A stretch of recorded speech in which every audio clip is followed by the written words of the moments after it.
آپ کو معلوم ہے پچھلے رکوع میں اللہ نے اصحاب کہف کا واقعہ سنایا کہ جنہوں نے اللہ کی خاطر قربانی دی اور اللہ پہ اعتماد اور توکل کیا تو ناکامیوں کے نقشوں میں بھی اللہ نے ان کو کامیاب کیا۔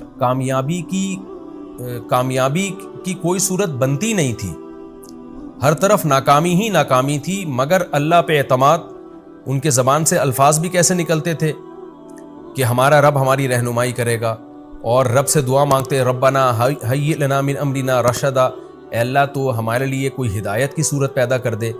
تو زبان سے بھی اچھے جملے نکال رہے تھے کہ بھئی اللہ مدد کرے گا، اور عملی طور پر بھی قربانی دے رہے تھے۔ تو کیسے ناکامیوں کے اسباب میں اللہ نے ان کو کامیاب کر کے دکھایا ایک معجزاتی طور پر۔ اب اللہ واقعہ بیان کر رہے ہیں ان متکبر لوگوں کا کہ کامیابی کے تمام اسباب کے ہوتے ہوئے بھی تکبر کی وجہ سے اللہ نے ان کو برباد کیا ہے، اور اس کا بنیادی مقصد مشرکین مکہ کو سمجھانا بھی ہے کہ جو بڑا ناز کرتے تھے اپنے بڑے ہونے پر، سردار ہونے پر، اور نبی کو حکم دیتے تھے کہ غریبوں کو اپنی محفل سے نکالیے، تو اللہ بتا رہے ہیں کہ تم سے پہلے بھی بہت لوگوں کو ہم نے اسباب اور وسائل اور دولت دی ہے اور انہوں نے تکبر کیا، تو کیسا ان کا انجام ہوا۔ تو تم بھی کبر سے بچو، تکبر سے بچو، اللہ کی طرف نسبت کرو۔ تو پہلے بھی ملحد لوگ گزرے ہیں جو خدا کے منکر تھے، آخرت کے منکر تھے، دولت پہ اور کامیابی کے نقشوں کو دیکھ کر وہ دھوکے میں پڑ گئے اور سمجھنے لگے جیسے ہم یہاں کامیاب ہیں تو ہمیشہ ہم کامیاب ہی رہیں گے۔ اس کے لیے اللہ نے نبی صلی اللہ علیہ وسلم کو حکم دیا کہ آپ ایک مثال بیان کیجئے، وَاضْرِبْ لَهُم مَثَلَ الرَّجُلَيْنِ، آپ ان کے لیے ایک مثال بیان کیجئے دو آدمیوں کی، دو دوست تھے یا دو گپ شپ لگانے والے تھے، تو ان میں سے ایک کو اللہ نے بہت مال اور اسباب دیے، دوسرا غریب تھا۔ تو جو دولت مند تھا وہ غریب پر اپنی فوقیت کس طرح سے بیان کرتا تھا، اس پہ کیسے اپنے بھرم میں لینے کی کوشش کرتا تھا اس کو، اور کیسے روب ڈالتا تھا اس کے اوپر۔ اللہ فرماتے ہیں جعلنا لأحدہما جنتین، ہم نے دونوں میں سے ایک کے لیے دو باغ بنائے۔ اب دیکھو اللہ تعالیٰ نے کیسا نظام رکھا ہے، دو باغ تھے تو اللہ ایک مساوات کا نظام چلاتا، ایک کو ایک باغ دے دیتا، دوسرے کو دوسرا باغ دے دیتا۔ لیکن اللہ تعالیٰ کی حکمت ہے کہ کسی کو بہت دولت دے دیتے ہیں، کسی کو بالکل غریب بنا دیتے ہیں۔ اب ایک ہی کو دو باغ دے دیے، دوسرے کے پاس کچھ بھی نہیں ہے۔ جعلنا لأحدہما جنتین من اعناب، انگوروں کے باغ تھے، وحففناہما بنخل، اور باغ بھی ایسے خوبصورت کہ ہم نے کھجوروں کے درختوں سے ان کو ڈھانکا ہوا تھا، اور وجعلنا بینہما زرعا، اور ان دونوں باغوں کے بیچ میں بھی کھیتی تھی اس کی، جو اس کی پیداوار میں اور تجارت میں اضافے کا ذریعہ بنتی تھی۔ کلتا الجنتین آتت اکلہا، دونوں باغ اپنا اکل یعنی اپنا پھل دیا کرتے تھے، ولم تظلم منہ شیئا، اور اس میں ذرہ برابر بھی کمی نہیں کیا کرتے تھے، بھرپور طریقے سے اپنی پیداوار دیا کرتے تھے، جیسے باغ برکت والے باغ ہوتے ہیں۔ وفجرنا خلالہما نہرا، اور ان باغوں کے بیچ میں ہم نے پانی کا انتظام بھی کیا تھا، نہر تھی، تاکہ باغ کے مالک کو سیراب کرنے میں کوئی دشواری نہ ہو۔ وَكَانَ لَهُ ثَمَرٌ، اور اس شخص کے لیے اس کے علاوہ بھی ثمر تھا، یعنی ان باغوں کے علاوہ بھی اس کی سورس آف انکم تھی، پیسہ تھا اس کے پاس۔ فَقَالَ لِصَاحِبِهِ، اب ظاہر ہے جب باغ بھی پھل دے رہا ہے اور الگ سے تجارتیں بھی چل رہی ہیں اور دوست غریب ملے ہوئے ہیں، تو ظاہر ہے پھر دوستوں پر انسان اپنی دھاک جماتا ہے، روب جماتا ہے، ان پر اپنی فضیلت اور فوقیت شو کرتا ہے۔ تو یہاں بھی ایسا ہی ہوا، یہ تکبر میں آ گیا۔ فقال لصاحبہ، اپنے ساتھ چلنے والے یا بیٹھنے والے کے ساتھ کس سے کہنے لگا، وہو یحاورہ، اور وہ اس سے گپ شپ کر رہا تھا، بات چیت کر رہا تھا، باتیں ادھر ادھر کی ہو رہی تھی، تو بیچ میں شو مارنا شروع کر دی۔ انا اکثر منک مالا، میرے پاس پیسے بھی زیادہ ہیں۔ جیسے ہوتا ہے نا شو بازی میں آتے ہیں لوگ ادھر ادھر کی باتیں کرتے ہوئے، کیا کہتے ہیں بھائی ہمارا بڑا بینک بیلنس ہے، وَأَعَزُّ نَفَرًا، اور نفر افرادی قوت بھی میری تجھ سے زیادہ ہے، میرے ملازمین دیکھو، میری اولاد دیکھو۔ پہلے زمانے میں لوگ اولاد کی کثرت پہ ہمیشہ فخر کرتے تھے، بچے زیادہ ہوتے تھے اور شو مارتے تھے، تو چونکہ اولاد کی کثرت کو وہ نعمت سمجھتے تھے۔ آج چونکہ فطرت سے باغی ہو رہی ہے انسانیت، فطرت سے بغاوت ہے کہ خاندانی نظام میاں بیوی کے سیٹ اپ کو چھوڑ کر گرل فرینڈ جو گدھے گھوڑوں کا کام ہے وہ کام شروع کر دیا، اور اس سے زیادہ فطرت کے باغی بنے ہیں تو ہومو سیکشولیٹی کو فروغ دینے کی کوشش کر رہے ہیں، جو مرد مرد سے اور عورت عورت سے۔ اور تو یہ جو نسل روکنا ہے نا کہ بچے کم ہوں، تو یہ بھی فطرت سے بغاوت ہے کہ جو چیز آپ کے لیے نعمت تھی، بڑھاپے کا سہارا تھی، اسی کو عذاب سمجھنا شروع کر دیا۔ یہب لمن یشاء اناسا، قرآن کہتا ہے جس کو چاہتا ہوں بیٹیاں گفٹ دیتا ہوں، گفٹ کا لفظ استعمال کرتا ہے، جس کو چاہتا ہوں بیٹے گفٹ دیتا ہوں، تو جو گفٹ تھا اس کو پینلٹی سمجھنا شروع کر دیا۔ یہ سب انسان کے نا بے عقل ہونے کی دلیل ہے کہ سائنسی ترقی تو بہت کر رہا ہے مگر فطرت سے باغی بنتا چلا جا رہا ہے۔ تو وہ فخر کر رہا ہے کہ میرے پاس افراد بھی زیادہ ہیں، اولاد بھی، بظاہر اس سے اولاد ہی مراد ہے، کیونکہ آگے جو اس کے دوست نے جواب دیا نا تو اس کی اولاد کم تھی، تبھی اس نے کہا کہ میری اولاد کم ہے تو اس پہ تو فخر نہ کر کہ تیری اولاد زیادہ ہے۔ وَدَخَلَ جَنَّتَهُ، اور وہ اپنے باغ میں داخل ہوا، وَهُوَ ظَالِمٌ لِنَفْسِهِ، قرآن کہہ رہا ہے اپنی جان پہ ظلم کر رہا تھا وہ، یعنی اسے پتہ نہیں تھا کہ میں جو الفاظ آگے بولوں گا یہ میں اپنا ہی نقصان کر رہا ہوں۔ وہ کیسے اس نے جان پہ ظلم کیا؟ قَالَ مَا أَظُنُّ أَن تَبِيدَ هَٰذِهِ أَبَدًا، اپنے دوست سے کہنے لگا میں نہیں سمجھتا کہ یہ کبھی ہلاک ہوگا، یعنی اسباب پہ نظر کر رہا ہے، جیسے کہ ملحد لوگ کرتے ہیں، ایتھیس لوگ کرتے ہیں، مذہب کے منکر اور جو نام نہاد لبرل ہیں وہ کرتے ہیں، وہ اسباب کو دیکھتے ہیں۔ دیکھیں اصحاب کہف کے بعد یہ واقعہ کتنی زبردست ربط ہے نا آپس میں۔ اصحاب کہف دیکھ رہے ہیں کہ کوئی سبب نہیں ہے، لیکن کیا کہہ رہے ہیں کہ امید ہے کہ ہمارا رب ہمیں ہماری رہنمائی کرے گا، ہمیں اچھا ٹھکانہ دے گا، وہ امید کی باتیں کر رہے ہیں جبکہ اسباب بالکل بھی نہیں ہے۔ تو اور یہ کیا کر رہے ہیں کہ اسباب پہ اعتماد کر کے بیٹھ گئے ہیں، یہ کہہ رہا ہے کہ میرا اتنا اچھا باغ ہے اور نہر بھی ہے اور پانی کا بھی انتظام ہے، تو کیوں تباہ ہوگا بھائی باغ؟ یہ مطلب یہ ہے کہ اللہ کیا ہوتا ہے، مقصد اللہ کی نفی تھی کہ کوئی خدا نہیں ہے، ہمیں کسی سے ڈرنے کی ضرورت نہیں ہے، سب کچھ ہے، بارشیں برس رہی ہیں، نہریں چل رہی ہیں اور بہترین میرا بزنس ہے، تو اس کو کوئی نقصان نہیں پہنچا سکتا۔ کیونکہ اس زمانے میں بھی علماء جو نیک لوگ تھے ڈراتے تھے نا مالداروں کو کہ بھئی اللہ کی اطاعت کرو، شرک مت کرو، تو اس نے بھی وہی کام کیا کہ علماء کا مذاق اڑانا شروع کیا، یا پیغمبروں کی تعلیمات کا جو اس زمانے میں تعلیمات تھیں ان کا مذاق اڑانا شروع کیا۔ یہ واقعہ کب ہوا، کہاں ہوا، یقینی طور پر ہمیں اس کا کسی تاریخی کتاب سے یقینی ثبوت نہیں ملتا، البتہ کچھ آثار ملتے ہیں، حضرت مفتی تقی عثمانی صاحب نے بھی اپنے سفر نامے میں ذکر کیا، لیکن انہوں نے بھی اس کا تذکرہ کیا کہ یقینی نہیں ہے یہ۔ تو جب یقینی نہیں ہے تو ہم کیوں اس میں رائے پیش کریں؟ بس ہمیں یہ پتہ ہے کہ رسول اللہ صلی اللہ علیہ وسلم کی دنیا میں آنے سے پہلے پچھلی امتوں میں یہ واقعہ ہوا ہے، اس سے زیادہ ہم اس کے بارے میں نہیں جانتے۔ تو قال ما اظن ان تبید هذه ابدا، اس نے کہا کہ میں نہیں سمجھتا یہ کبھی ختم ہوگا، لہذا میں کوئی ڈرنے کی، گھبرانے کی، اللہ کے شکر ادا کرنے کی، گناہوں کو چھوڑنے کی، یہ مذہبی اسکالرس کی باتیں ان بکھیڑوں میں پڑھنے کی ضرورت نہیں ہے۔ وما اظن الساعة قائمة، رہا یہ مسئلہ کہ جو اہل اللہ ہیں، علماء ہیں، وہ تو کہتے ہیں قیامت قائم ہوگی، دنیا میں عذاب نہیں بھی آیا تو قیامت کے دن تو آئے گا، تو قیامت جب آئے گی تو اس وقت کے لیے تیاری کر لو، اللہ سے تعلق بحال کر لو۔ تو کہنے لگا کہ کوئی قیامت نہیں آئے گی، میں نہیں سمجھتا کہ کوئی آخرت قائم ہوگی۔ وَلَئِن رُدِدتُّ إِلَىٰ رَبِّي، اور اگر بالفرض میں اپنے رب کی طرف چلا بھی گیا، اللہ نے مردوں کو دوبارہ زندہ کیا، حساب و کتاب کے لیے کھڑا کر بھی لیا، تو یہ مولوی لوگ جہنم میں جائیں گے، مجھے وہاں بھی جنت ملے گی۔ جیسے کہ آج کہہ رہے ہوتے ہیں نا جو علماء سے بغض رکھنے والے لوگ ہیں کہ آخرت بھی انگریزوں کے لیے، کیونکہ وہ ایک نمبر ہوتے ہیں، وہ دیندار ہوتے ہیں، انہوں نے دنیا میں اتنی ترقی کی، تو آخرت بھی انہی کے لیے اگر ہوئی، مسلمان آخرت میں بھی جہنم میں جائیں گے، ان کی حرکتیں دیکھو۔ اس طرح بھی بعض لبرل لوگوں کی سوچ ہے کہ بالفرض اگر آخرت قائم ہوئی تو ہم وہاں بھی پٹیں گے، تو ایسا نہیں ہے بھائی، آپ اللہ پہ ایمان لانے والوں کو اور نہ لانے والوں کو ایک جیسا کیسے سمجھ سکتے ہیں؟ تو اس کا بھی یہی خیال تھا، یہ اس زمانے کا ملحد تھا، ایتھیس تھا، تو کہنے لگا اگر بالفرض میں اپنے رب کے پاس گیا بھی، لَأَجِدَنَّ خَيْرًا مِّنْهَا، تو اس سے بہتر باغ میں وہاں پاؤں گا، منقلبہ، لوٹنے کے اعتبار سے۔ مطلب یہ کہ میری قابلیت اور اتنا کچھ میں نے اسٹرگل کی، ایمانداری کے ساتھ محنت کر کے میں یہاں تک پہنچا ہوں، تو اس کا مطلب میں ایک اچھا انسان ہوں۔ تو اگر بالفرض قیامت قائم ہو بھی گئی تو جیسے مجھے یہاں بہت کچھ ملا ہے میری محنت کی وجہ سے، تو وہاں بھی لازمی ملے گا مجھے، تو اس لیے اس کے لیے مجھے نماز روزے کی اور توحید کی اور ان سب بکھیڑے میں پڑھنے کی ضرورت نہیں ہے۔ لیکن اس کا جو دوست تھا، غریب تھا، وہ مسلمان تھا، اس نے کیا کہا؟ قال له صاحبہ، اس کے دوست نے اس سے کہا، وہو یحاورہ، وہ بھی گپ شپ کر رہا تھا، کیا کہا؟ اکفرت بالذی خلقک من تراب، تو ایسی ذات کا انکار کرتا ہے جس نے تجھے مٹی سے پیدا کیا؟ کیا مطلب؟ زبان سے تو کہہ رہا ہے کہ میرا خدا ہے، لیکن تیرے عمل سے لگ رہا ہے کہ تو خدا کو نہیں مانتا۔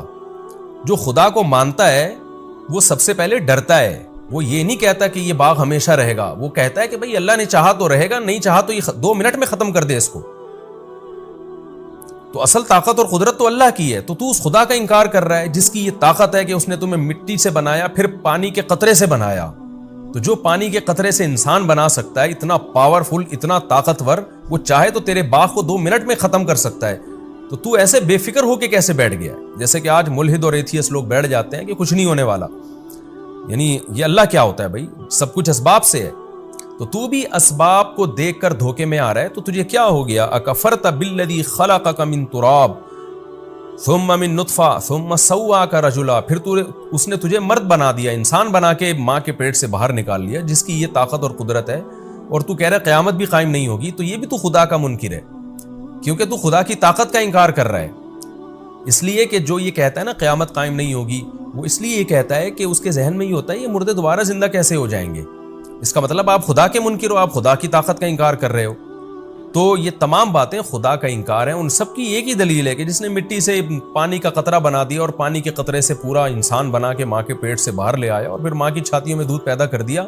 اب اس کو اپنی طاقت اور قدرت کے لیے مزید کسی دلیل کی ضرورت نہیں ہے۔ لکنہ اللہ ربی، تو تو یہ باتیں کر رہے کہ یہ باغ کبھی فنا نہیں ہو سکتا اور قیامت قائم نہیں ہوگی، لیکن میرا یہ کانسیپٹ نہیں ہے۔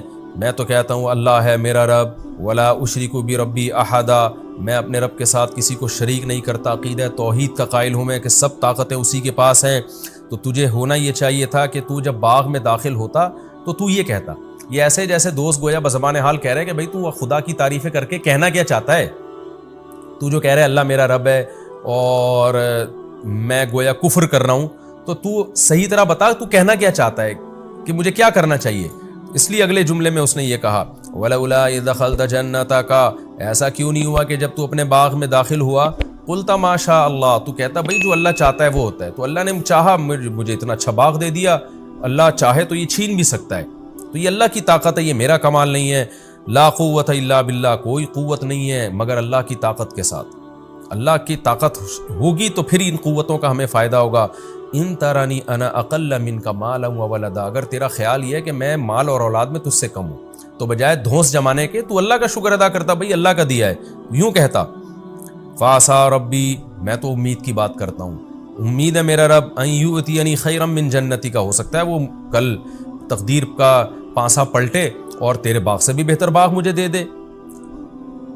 وَيُرْسِلَ عَلَيْهَا حُسْبَانًا مِّنَ السَّمَاءِ، اور تو جو اس طرح کی تکبر والی باتیں کر رہا ہے تو عین ممکن ہے تیرے باغ پہ کوئی آسمانی آفت بھیجے، فَتُصْبِحَ صَعِيدًا زَلَقًا، اور وہ چٹیل میدان بن جائے۔ دیکھیں ناکامی کے نقشوں میں بات کیسی کر رہا ہے، امیدیں والی، کہ میرے پاس کچھ بھی نہیں ہے۔ آج کسی غریب کو تانا دے تو وہ پھوٹ پھوٹ کے رونا شروع کر دے گا، لیکن اللہ بتا رہا ہے غریب کو بھی کہ بھائی بات تسلی کی کرو، بھائی اللہ نے دی ہے نا مجھے غربت، تو اللہ چاہے تو 2 منٹ میں مجھے دولت دے سکتا ہے۔ تو وہ غریب بھی چونکہ مسلمان تھا، اہل ایمان تھا، امید کی باتیں کر رہا ہے اور ڈپریشن کو ختم کر رہا ہے، اسٹریس کو ختم کر رہا ہے۔ تو فوراً کیا کہنے لگا، بھائی اللہ تعالیٰ چاہے تو 2 منٹ میں مجھے اس سے اچھا باغ دے دے، اور تو جو تکبر کر رہا ہے تیرے باغ کو 2 منٹ میں ہلاک کر دے، ختم کر دے۔ او یصبح ماؤها غورا، اور یہ جو نہروں پہ تو تکبر کر رہا ہے، تیرا پانی زمین میں دھسا دے اور تو اس پانی کو طلب کرنے کی طاقت ہی نہ رکھے۔ وَأُحِيطَ بِثَمَرِهِ، اس نے تو ایسی ایک بات کہہ دی تھی، اللہ کہتے ہیں ہم نے ایسا ہی کیا، اور اس کے باغ کو ہلاکت نے گھیر لیا۔ فَأَصْبَحَ يُقَلِّبُ كَفَّيْهِ عَلَى مَا أَنفَقَ فِيهَا، جو کچھ باغ میں اس نے انویسٹ کیا تھا اس پر کف افسوس ملنے لگا، اور وَهِيَ خَاوِيَةٌ عَلَى عُرُوشِهَا، کوئی رات میں آسمانی آفت آئی ہے، صبح اٹھا تو سارا باغ الٹا پڑا ہوا تھا۔ وَيَقُولُ يَا لَيْتَنِي، اور کہنے لگا ہائے کاش، لَمْ أُشْرِكْ بِرَبِّي أَحَدًا، میں اپنے رب کے ساتھ کسی کو شریک نہ کرتا۔ کیا مطلب؟ خالص توحید کا قائل ہوتا۔ خالص توحید یہی ہے کہ ہر چیز اللہ کی طرف مفوض کی جائے۔ وَلَمْ تَكُن لَهُ فِئَةٌ يَنصُرُونَهُ مِن دُونِ اللَّهِ، اللہ فرماتے ہیں اس کی کوئی ایسی جماعت نہ بنی جو اس کی اللہ کے عذاب سے مدد کر لیتی۔ تو بڑا ناز تھا نا کہ میرے اولاد بھی زیادہ اور میرے پاس افرادی قوت بھی زیادہ۔ وَمَا كَانَ مُنتَصِرًا، اور نہ وہ خود اپنی مدد کر سکا۔ تو یہ اللہ نے واقعہ بیان کیا بتانے کے لیے کہ اپنی دولت پہ، اپنے مال پہ کبھی اتراؤ مت۔ وہی بات ہے جو قرآن میں سورہ معارج میں ہے نا، ان الانسان خلق ہلوعا، انسان جلد باز ہے، اذا مسہ الشر جزوعا، جب مصیبت پہنچتی ہے تو بے چین ہو جاتا ہے، بے صبرا بن جاتا ہے، اور جب خوشی پہنچتی ہے تو اترانے لگتا ہے۔ الا المصلین، سوائے وہ لوگ ان لوگوں کے جو مذہب کو فالو کرتے ہیں، جو نماز پڑھتے ہیں، زکوٰۃ دیتے ہیں، معاہدوں کی پابندیاں کرتے ہیں. وہ کیا ہوتے ہیں کہ وہ ایسے نہیں ہوتے. انہیں جب خوشیاں پہنچتی ہیں اتراتے نہیں ہیں بلکہ اللہ کی محبت میں ڈوب جاتے ہیں کہ ہمارے رب نے احسان کیا. اور جب کوئی غم پہنچتا ہے تو صبر کرتے ہیں، امید کی باتیں کرتے ہیں. جو اللہ مصیبت پہنچا سکتا ہے وہ مصیبت دور بھی کر سکتا ہے. تو کتنا بہترین سبق ہمیں ان آیات میں ملا ہے. اور اس میں ملحد اور ایتھیس لوگ جو اپنی ترقی پر غیر مسلموں کی سائنسی ترقیوں پہ ناز کرتے ہیں، ان کے لیے بھی عبرت کا سامان ہے کہ آج یہ ترقی ہے، کل یہ تباہ و برباد بھی ہو سکتی ہے. ہم تو ایک بات جانتے ہیں، جس خدا نے پانی سے انسان کو بنایا یہ آٹومیٹیکلی نہیں ہو سکتا، یہ خدا کا کام ہے. اور ایسے سافٹ ویئر ماں کے پیٹ میں انسٹال کر دیے اور اس پانی کے قطرے میں انسٹال کر دیے کہ تھوڑے دنوں میں وہ ناک کان آنکھ دل دماغ جگر بن کے ماں کے پیٹ سے باہر آئے اور پھر چھاتیوں میں فوراً دودھ پیدا ہو جائے. جو خدا یہ کر سکتا ہے تو سب سے اہم ہماری نظر میں اہم یہ بات ہے کہ اس خدا سے تعلق اچھا کیا جائے، اس خدا کو راضی کیا جائے. پھر اگر دنیا میں ناکامی بھی ہے تو یہ ناکامی وقتی ناکامی ہے، یہ حقیقی ناکامی نہیں ہے. اور اس خدا کو ناراض کر کے اگر آپ نے دنیا حاصل کی ہے تو اس زیب و زینت سے قطعاً متاثر ہونے کی بالکل بھی ضرورت نہیں ہے. قرآن بار بار کہتا ہے اللہ کا انکار کرنے والوں کا زمین میں چلنا پھرنا اور لائف کو انجوائے کرنا، اس سے ہرگز دھوکے میں مت آؤ. تو یہ ہمیں اس سے بہت اہم سبق ملتا ہے. اور دونوں واقعات جو اللہ نے ایک ساتھ بیان کر دیے نا، اصحاب کہف کا بھی اور یہ اصحاب باغ کا بھی، تو اس سے ڈپریشن بھی ختم ہوتی ہے انسان کی. کہ آپ ناکامی نظر آ رہی ہے ہر طرف، تو بھائی اللہ تو ہے نا، اللہ سب کچھ کر سکتا ہے. تو جو اللہ تعالیٰ نے ہمیں ڈپریشن اور اسٹریس دور کرنے کے طریقے بیان کیے نا، وہ آج کسی ماہر نفسیات کے پاس نہیں. ہنالک الولایۃ للہ الحق، میرا خیال لفظی ترجمے میں نے شاید یہ والی آیت چھوڑ دی تھی، تو خیر اب کمپلیٹ کر لیتا ہوں. ہنالک کا مطلب ہوتا ہے یہاں، یعنی اس موقع پہ. ولایا مدد کو کہتے ہیں. للہ الحق، اس اللہ کے لیے جو برحق ہے. یعنی ایسے موقع پہ جب اس طرح کی کوئی قدرتی آفت آئے تو مدد اس اللہ ہی کے لیے ہے جو برحق ہے، وہی مدد کر سکتا ہے اگر کرنا چاہے تو. ہوا خیر ثوابا، وہ اللہ بہتر ہے بدلے کے اعتبار سے بھی. وہ خیر عقبا، اور بہتر ہے انجام کے اعتبار سے بھی. یعنی اس اللہ کا بدلہ اور جو رزلٹ ہے اللہ سے دوستی کا وہ بہرحال بہتر ہے. جو اللہ انجام بھی اچھا کرے گا اور ثواب بھی، بدلہ بھی دنیا کے لحاظ سے بہت اچھا دیتا ہے. تو کیا مطلب کہ یہ جو باغ ہلاک ہو گیا اس شخص کا، تو ایسے موقع پہ مدد بھی اللہ کر سکتا ہے. اور اللہ کو راضی کرو گے تو انجام بھی اچھا ہوگا اور ثواب بھی اچھا ملے گا. تو چونکہ اس شخص نے اللہ کو راضی نہیں کیا تو اب انجام بھی اچھا نہیں ہے اور حال بھی اچھا نہیں ہے. اللہ نے کیسے باغ کو تباہ و برباد کر دیا. یہ ہمارا رکوع الحمدللہ کمپلیٹ ہو گیا. اس رکوع میں جو ہمیں اسباق ملتے ہیں، ایک تو یہی سبق ملتا ہے کہ تکبر نہیں کرنا چاہیے. دوسری بات یہ جو ایتھیس لوگ دھوکے میں آتے ہیں نا اس زمین کو دیکھ کر، حالات کو دیکھ کر کہ قبروں سے مردہ کیسے زندہ ہوں گے، حقیقت میں ایک بہت بڑی بھول ان سے ہو رہی ہوتی ہے. اکفرت بالذی خلقک من تراب. جب بھی کوئی ایتھیس ایسی باتیں کیا کرے نا ملحد لوگ کہ یہ سب مذہبی باتیں غلط ہیں، کوئی فرشتے نہیں ہیں، کوئی پیغمبر نہیں ہے، کوئی دوبارہ موت کے بعد زندگی نہیں ہے، تو فوراً یہ کہا کریں اکفرت بالذی خلقک من تراب، کہ جس خدا نے آپ کو مٹی سے بنایا، پھر پانی کے قطرے سے بنا دیا، پھر انسان بنا کے ماں کے پیٹ سے باہر نکال لیا، یہ کتنی بڑی قدرت ہے. یہ عمل تو چونکہ ہم صبح شام دیکھ رہے ہیں نا، اس لیے ہمارے لیے یہ ہم اس کے یوز ٹو ہو چکے ہیں اور یہ ہمیں اچھمبے کی چیز نہیں لگتی. ورنہ اسی کو ساری زندگی انسان غور کرتا رہنا تو عقل میں نہ آئے یہ بات. یہ خدا کا کام ہے یہ. تو ایسے اس کے بعد بھی یہ کہنا کہ مردے دوبارہ زندہ نہیں کر سکتا وہ خدا اور حساب و کتاب نہیں لے سکتا، یہ خدا کا انکار ہے. یہ آیت بہت موٹیویٹ کرتی ہے انسان کو. اکفرت بالذی خلقک من تراب ثم من نطفہ. باقی اس رکوع سے یہ جو ہمیں پتہ چلتا ہے کہ اس شخص نے جب اس کا باغ تباہ و برباد ہو گیا تو کف افسوس ملنے لگا اور کہنے لگا کہ کاش میں اپنے رب کے ساتھ کسی کو شریک نہ کرتا. تو کیا اس سے ہم یہ سمجھیں کہ اس نے اسلام قبول کر لیا، عقیدہ توحید کو مان لیا، یا ہم یہ سمجھیں کہ نہیں وہ کفر پر ہی مرا؟ تو ہمیں قرآن و سنت میں اس بارے میں کچھ نہیں ملتا. البتہ کسی کے صرف یہ الفاظ کہ اس کو یہ افسوس ہوا کہ میں نے ایسے الفاظ کیوں کہے، یہ توبہ کی علامت نہیں ہوتی. اس لیے کہ بعض دفعہ برے عمل پہ انسان کو ندامت تو ہوتی ہے مگر وہ توبہ نہیں کرتا. تو جبکہ گناہ کی معافی کے لیے باقاعدہ توبہ کرنا ضروری ہے. یعنی انسان توبہ کرے کہ میں اب آئندہ سے عقیدہ توحید کا قائل ہوں گا اور آئندہ سے میں یہ سمجھوں گا کہ جو مجھے مال اور اسباب ملے وہ اللہ نے دیے ہیں، اور پھر اپنے عمل کو درست کر لے. وہ تو جب تک یہ چیز نہیں ہوتی اس وقت تک توبہ قبول نہیں ہوتی انسان کی. کیونکہ بعض دفعہ کافر، قرآن تو کہہ رہا نا وَجَاهَدُوا بِهَا وَاسْتَيْقَنَتْهَا أَنفُسُهُمْ، فرعون کو پتا تھا موسیٰ علیہ السلام اللہ کے سچے نبی ہیں، لیکن اسلام میں داخل نہیں ہوا پراپر طریقے سے. تو کسی غیر مسلم کا اپنے آپ کو غلط سمجھنا یہ کافی نہیں ہے. مثال کے طور پر کوئی ہندو یہ سمجھتا ہے کہ بت پرستی غلط ہے، تو اس سے وہ مسلمان نہیں ہو جائے گا، مشرک ہی کہلائے گا جب تک کہ عملی طور پر اس بت پرستی کو چھوڑ نہیں دیتا، اعلان برات نہیں کر دیتا وہ. تو یہاں بھی ایسا ہی ہے کہ اب ہمیں نہیں پتا اس نے توبہ کی یا نہیں کی، کر لی تو اللہ معاف کر دے گا اس کو آخرت میں، اور چاہیں گے تو اللہ دوبارہ دنیا میں بھی باغ دے سکتے ہیں، چاہیں تو نہیں دیں، وہ پھر اللہ کی مرضی ہے. لیکن ہمیں یہ بہرحال پتہ چلتا ہے کہ پہلے زمانے کے کافر لوگوں کو بھی بہرحال احساس ہو جایا کرتا تھا. جب باغ تباہ ہو گیا نا تو اس کو احساس ہوا کہ میں نے غلط کیا.